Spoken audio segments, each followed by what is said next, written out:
விருச்சக ராசிக்காரர்களே வணக்கம். இன்றைய தினம் சந்திர பகவான் உங்க 10ஆம் வீடான சிம்மத்துல சஞ்சரிக்கிறதுனால உங்க தொழில் மற்றும் கௌரவ ஸ்தானத்துக்கு ரொம்பவே அனுகூலமா இருக்கும். வேலை செய்யற இடத்துல உங்க திறமைகள் நல்லா அங்கீகரிக்கப்படும். புதிய பொறுப்புகளும் தேடி வர வாய்ப்பு இருக்கு. உங்க ராசிநாதன் செவ்வாய் 6ஆம் வீட்ல இருக்கிறதுனால உங்களுக்கு தைரியமும் எந்த எதிர்ப்புகளையும் சமாளிக்கிற சக்தியும் அதிகமாகும். கடன் விஷயங்கள்ல நல்ல முன்னேற்றம் காணலாம். கேதுவும் 10ஆம் வீட்ல இருக்கிறதுனால சிலருக்கு ஆன்மீக வழியில முன்னேற்றம் கிடைக்கும். சிலருக்கு வேலை சம்பந்தமா வெளிநாட்டு தொடர்புகள் கூட அமையலாம். ஆனா 7ஆம் வீட்ல சூரியனோட சேர்ந்து அஸ்தங்கமான புதன் இருக்கிறதுனால உறவுகள்ல சின்ன சின்ன புரிதல் சிக்கல்கள் வரலாம். அதனால பேசும்போது கொஞ்சம் நிதானமா இருக்கணும். அஷ்டமஸ்தானத்துல குருவும் சுக்கிரனும் இருக்கிறதுனால பண விஷயங்கள்ல கவனமா இருக்கணும். திடீர் செலவுகள் அல்லது எதிர்பாராத இழப்புகள் வர வாய்ப்பிருக்கு.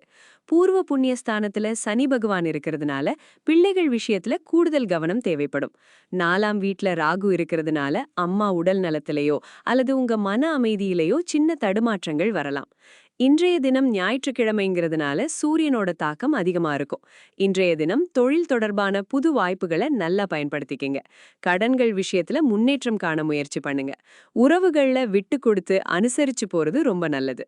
அதே சமயம் அவசரப்பட்டு முக்கிய நிதி முதலீடுகள் எதையும் செய்ய வேண்டாம்.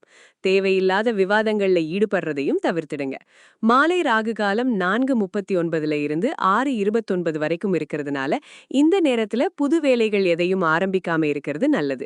உங்களுக்கான பரிகாரம் என்னன்னா, தினமும் ஓம் நமோ நாராயணாய அப்படிங்கிற மந்திரத்தை சொல்லலாம்.